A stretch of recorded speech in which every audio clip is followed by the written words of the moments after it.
Welcome to Feeling Good, celebrating National Girls and Women in Sports Day through a wall of song.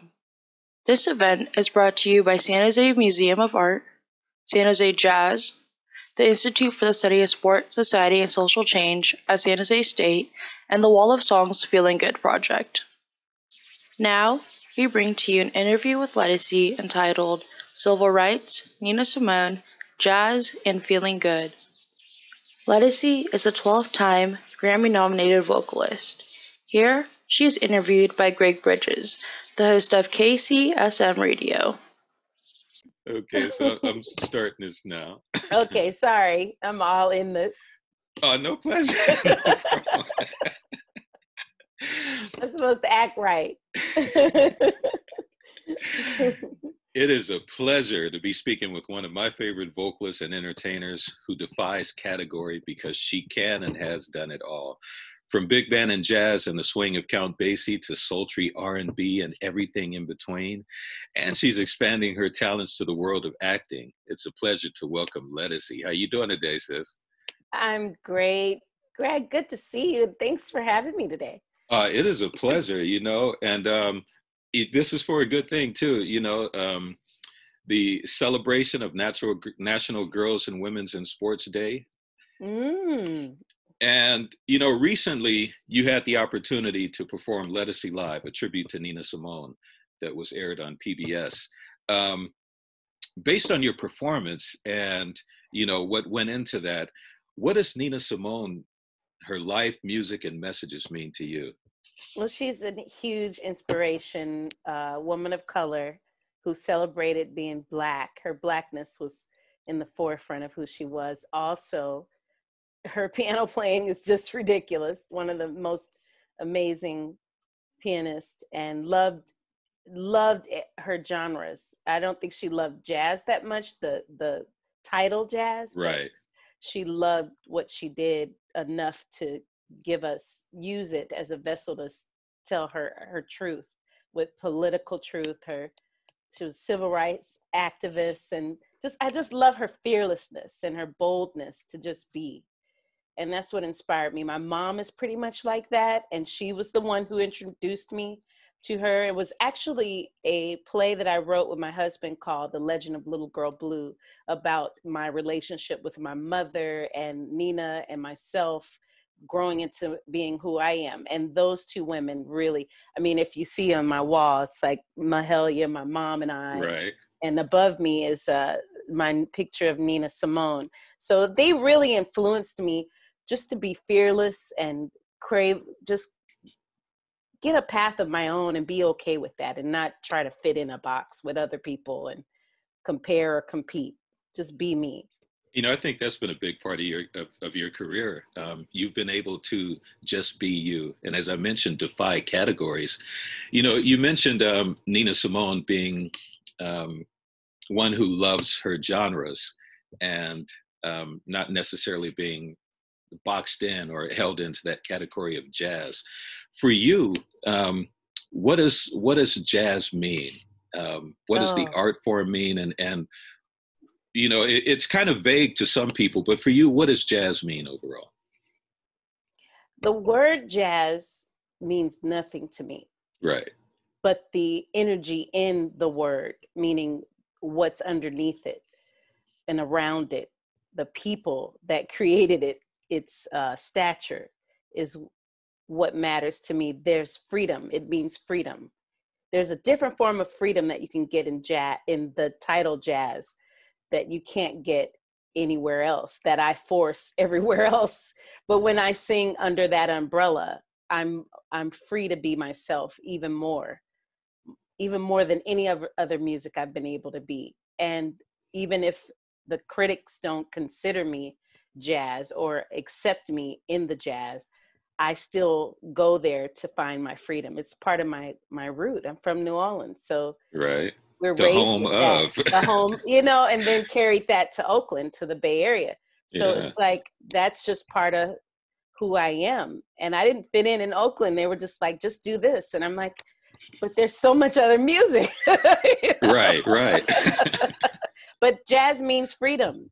The title of it means something just the umbrella, the people under it means freedom to me. Every time I get under that. And you also, there's a discipline. Oh, the big band. Right. Oh my gosh, just a whole nother beast. Yeah, I could imagine. I mean, because I've seen you with the Count Basie band, and then I've seen you with, you know, when you've been in the quote unquote R&B thing, and either way, you bring such an energy that just that heightens the music, you know. But our legends did that. I'm only doing what I was taught and what I learned from. I'm extending it on to the next generation. That's what we're supposed to do. That's what I'm told. That's what I was poured into to do, is to give back. And I'm just extending what Ella did, and Sarah, and Patty Austin, who's always on chirping on me. You know what I mean? She's my one of my mentors, and she doesn't play with the music. So I have those legends, Diane Reeves, Right. Kristen McBride. I mean, I'm around people who do this for a living and have it in their blood, and they're also genreless to me. You know, I was about to say, you know, Yeah. everybody that you've just named who has been put into that category of jazz, each of those people you've named are people that to me live without category. I mean, they're just music, you know. Music. Thank you, Greg. Say it, because that's what it comes down to. It's just music. That's Right. it. Well, how do you contain? I wouldn't contain a voice like Patty or mine or Diane and just put them in this one box. There's so much music out there to dance to, right, feel. But anyway, go on. I'm just going on and on. No, that's cool. I So love many talking different to forms you. of I miss expression. you. I miss you too. You know, here's a virtual hug. Okay. It's been too long. So, for those who've never heard Nina before, or who haven't had the opportunity to see her performances, how would you describe Nina Simone? Unpredictable. Mm-hmm. Like water and fire together. It has static. She's Africa. She's Black. She is intentional. And the stories, the songs she chose, they're intentional. And just be open for a wave, man. It's just one of the best. If you ever, my favorite performance of hers is at the Montreal Jazz Festival. And it's just her and a drummer. Really? On piano. I didn't see a bass player there. Maybe I was wrong. I didn't see. But she dances. She gets up and dances in the middle. She hollers at the audience. It's freedom. She's doing exactly what I would do at home. Or she made the stage hers. It wasn't about, oh, you're at my, no, you're going to do what I want to do. There's a command there. Just be ready, be open, just let her, just fire water. Fire water is all I can think of. Because there's a flow that happens with her that's just beautiful. But she's a firecracker. It's just like, boom. And right. I admire that. I admire that. How would you say her music empowers or speaks to different categories like women, specifically Black women? I think her music tells us it's okay to be unapologetically who you are, whatever that is for you. It gives the sound to the words you can't say. Mm-hmm. Mm. She gives, it's okay to not have all these things and to be at your purest form with your hair, whatever that is, you know, right. Or where you're at, just celebrate culture. And that's what I love about Nina for Black women. She's Black, she's a Black woman, and she's all right with it. And we're loud sometimes, we're boisterous, we say whatever we feel and unapologetically. And that's what we love about her. It says it's okay to be that. Right. And she did it in a time where it was completely unacceptable. People were in nice skirts and dresses and being all clean and Motown-ish. She was like, I don't want to do that. You know what I mean? Right, right. She was telling the audience, sit down, shut up. You know what I mean? It's like, And that listen. when I started, I didn't even know she did that till years later, but I was doing it in my shows in the Bay Area when I started. And it's like, oh, wow, I was actually free. I was free. Somebody tamed me. You know what I mean? Well, I love what you said about she putting a sound to the words that we can't say. You know, wow, she was just power.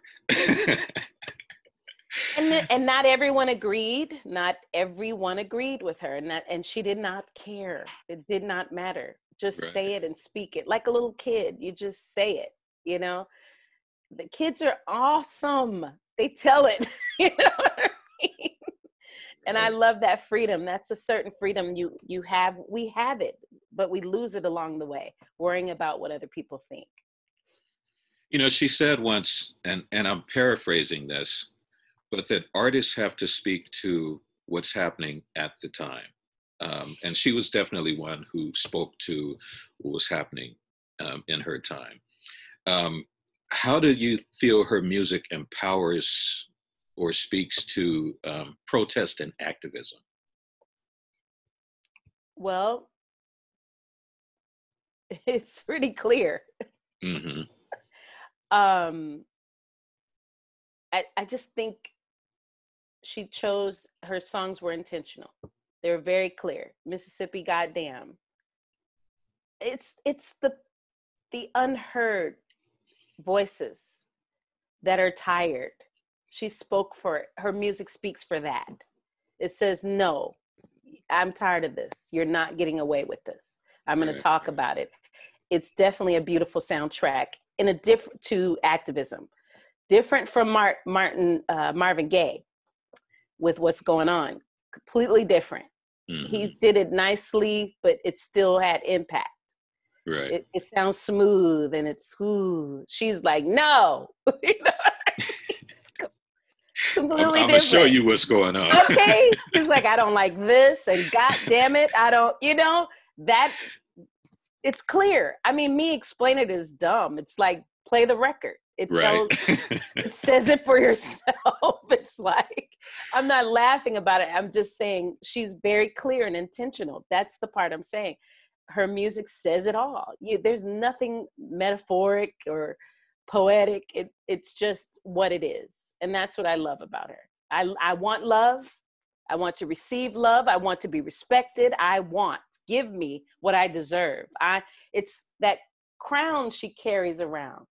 Every performance, even in her lowest, she still had regard me as queen.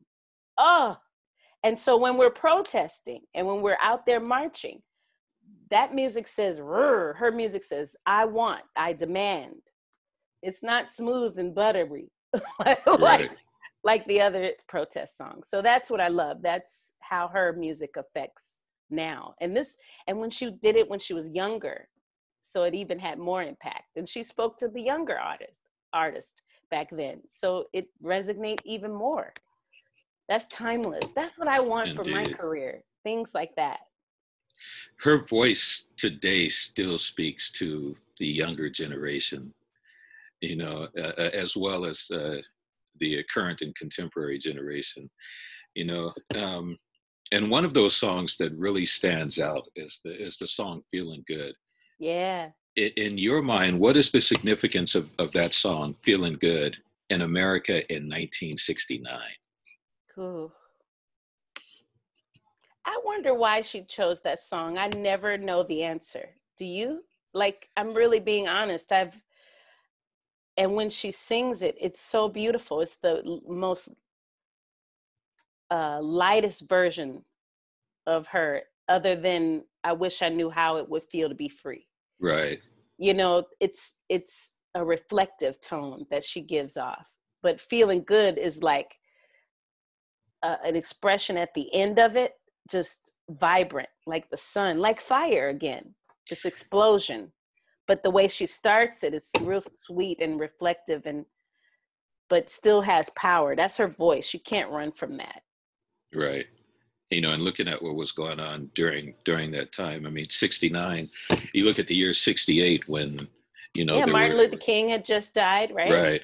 And a lot was going on. We had burnings and riots. So it seems like, feeling good may have been that moment of exhale. Finally, I'm seeing some stuff happen. You're seeing what I'm seeing. That could have been it. Who knows? I'm not Nina. You know what I mean? We could only guess. Right. Well, for today, what do you feel the significance of that song is? I mean, in this moment of global pandemic, the shifting political and economic climate, the racial unrest, Black Lives Matter, which is, another form of civil rights and activism. And, John Legend performed it at the inauguration. But for you, what do you think the significance is of that song today, in today's climate? Finally, the pandemic made us sit down and pay attention. You couldn't run from your computer now because it was your only way into the world. And you had to really see what the world is. And that felt good to finally see people coming together and facing what America, the underbelly of it, of what it truly is. We had to look. You couldn't run from that. Seeing George Floyd be killed, everyone saw it. Even if you didn't want to see it, you were going to see it. It's like God said, okay, we have to all see what it really is. When we didn't have time and the world was open, we didn't have time to see all this. Everybody has to see themselves in the world. Is that me? I've been ignoring that. So what's my accountability? What's my part in this whole thing? So yeah, that feels good to see. It felt good. I was afraid, nervous for people because of the pandemic, but I was proud to see these young people out in the street just saying enough is enough and fighting back the way it was back then when Nina came with Feeling Good. It's the same energy. And I see changes. I do. But it took death and, like everything else, people falling apart for it to finally be seen and heard. And that part I don't like, but that's what happens. And it's the worst. But the result is you have to see what America has under it, around it, in it. We have to see it. Right. You got to take that look. Yeah. You have to take that look and then act accordingly. See, you already know. But accountability is the huge part of this. Indeed. And I'm looking at everybody now. So what are you doing? Right.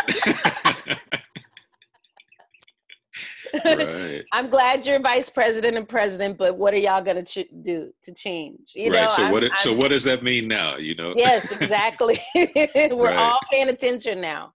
So it's good. It took all of that for us to finally get it. And that's what Nina wanted. She wanted you to see and get it and make the changes. She wanted Black people to really get it. And Nina was one, looking at her career, there was a point where, actually probably for a large amount of time, where Nina may have felt that she didn't have representation. I mean, wanting to be a classical pianist and then getting turned down because of the color of her skin. Yeah. And in today's climate, this being National Girls and Women's Sports Day, there's also that look at representation. I mean, of course, there's the WNBA, there's athlete activism, which the Sisters of the WNBA are at the forefront of. Yeah. But how do you see that representation being reflected today? Or do you see much representation being reflected today for Black women and girls? I think it's gotten a lot better than it was when I started. I think definitely people are holding people accountable to make sure that we're represented in every circle of entertainment, of sports, everywhere. And we have so many role models of great women that are making sure that happens. Serena Williams she was around legends who poured into her. And so she made sure, like I said, that it's passed on. It may not have happened for her during her time the way she wanted it, but she's going to damn sure make sure that it happens for those behind her. So I love that. And I see that. There's even little progress is better than none. So for me, we're winning. Right. Yeah. Yeah. Sometimes it takes inches to Listen, add up to a mile. we can do better, but I'm just saying it's better than nothing. I remember when there was nothing. Me Too was not around and things were going on, you know what I mean? Right. For years. And now you see the whole thing falling apart and coming to a thing, So I like to keep my opinions about certain things to myself, but there is progress. When there's nothing happening, like when Nina was around, that was probably even harder for Black women back then, even harder. So, Well, you and I are going to have to get together and have one of those conversations. We need a real conversation. Like, we're doing the interview. It's great. I love it. But we need a Greg and Ledisi talk, a sat down. Right. I have to edit a little bit. I'm like, oh, wait, now we're interviewing. Sister, it is so good to see you. It's so good to see you. And I'm glad you're still holding up the light, man, and making sure information is being heard and seen. And artists like myself, I appreciate you all the way. I'm just a branch on a tree, but I look back every time I see you, every time I hear your name, I look back at Cafe du Nord or East Blanket Babylon, or just Oakland Youth Chorus. I mean, just sister, you got some Oakland love here. I love the Bay Area. You got that. Oakland pride right with you. Well, you see, when you got on the Zoom, I'm like, oh, Greg, and then start talking and looking at your records and acting like I'm at your house. Well, I see the guitar and the Fender Rhodes in the background. Yeah, too, man, so. this is my haven too. So, okay. This is where my music is. It makes me feel home. So I'm sharing too. Well, right on. Well, I'm going to end this, but don't hang up yet. I want to pass my information on to you. Thanks for having me. I loved it. Thank you so much. Well, I want to give a big thanks to Ledisi for joining us for this National Girls and Women in Sports Day, and wishing her much continued success in her career, and blessings all around, sister. Thank you, Craig. Thank you so much. Yay! Whoa. I have to end this recording. We'd like to give a huge shout out to the amazing campus and community collaborators who made this celebration of National Girls and Women in Sports Day event possible. Feeling Good is a registered National Girls and Women in Sports Day event, powered by the Women Sports Foundation. Thank you for joining us for Feeling Good, celebrating National Girls and Women in Sports Day through a wall of song. Connect with us to learn more at our website or follow us on Instagram, Facebook, and Twitter.